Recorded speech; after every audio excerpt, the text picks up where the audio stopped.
Parfois, il vous arrive d'entendre des hymnes, quelques-uns des beaux et magnifiques hymnes interprétés sur des CD, disques, audio, cassettes.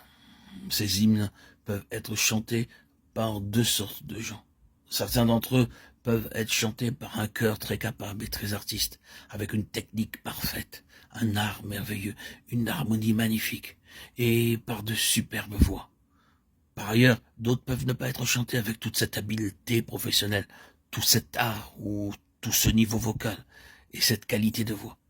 Mais chaque fois, vous pouvez faire la différence entre ceux qui sont sauvés et ceux qui ne le sont pas. Vous savez que d'un côté, c'est un cœur paroissial des gens inconvertis. Je veux dire, ceci peut-être, est-ce là un jugement dur? Il y a quelque chose qui manque. C'est merveilleux, c'est magnifique, mais il y a là quelque chose qui est absent et qui vous manque. De l'autre côté, vous savez que ces gens sont sauvés, ils chantent parce qu'ils aiment le Seigneur. Ils ont une relation avec le Seigneur. Bien entendu, il faut un chrétien pour discerner la différence. Mais il y a une différence. Vous le savez vous-même, vous l'avez entendu. C'est simplement le sel, ce quelque chose d'indéfinissable qui fait toute la différence entre ceux qui sont dans une relation vitale avec le Seigneur et ceux qui font la même chose sur cette relation. Ils ont tout le semblant, toute l'apparence, toute la grosseur du sel, oui. Mais il y a quelque chose qui est absent. Le sel est sans saveur.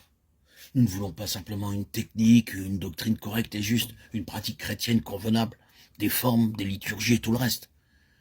Ce qui est nécessaire, que ces choses-ci soient présentes ou non, c'est qu'il y ait ce quelque chose de vital qui amène les gens à réaliser. Eh bien, ils peuvent n'être pas artistes ni des gens formidables capables. Il peut ne pas y avoir toutes les marques d'une compétence remarquable en ce qui les concerne. Mais vous rencontrez le Seigneur, vous enregistrez quelque chose d'indéfinissable qui répond à votre cœur. Et c'est là ce qui importe. Le rétablissement de ce témoignage-là a plus d'importance que toutes les paroles, la phraséologie, la forme, la technique. Il est tout à fait possible d'avoir une technique et des églises néo-testamentaires, une doctrine et une pratique chrétienne.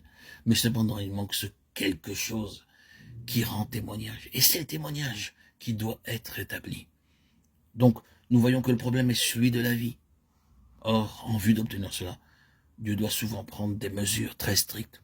Il ne sera jamais satisfait par quelque chose de moindre à cet égard, peu importe ce qu'il peut y avoir d'autre. Il ne sera pas satisfait pas moins que cela, et donc il sera prêt à faire passer la chose par le feu, même à sembler l'abandonner pour un temps, si par aventure il peut rétablir ce qui a été perdu. Il est le Dieu de la résurrection. Peut-être le Seigneur est-il en train d'agir sur cette ligne-ci avec quelques-uns d'entre nous.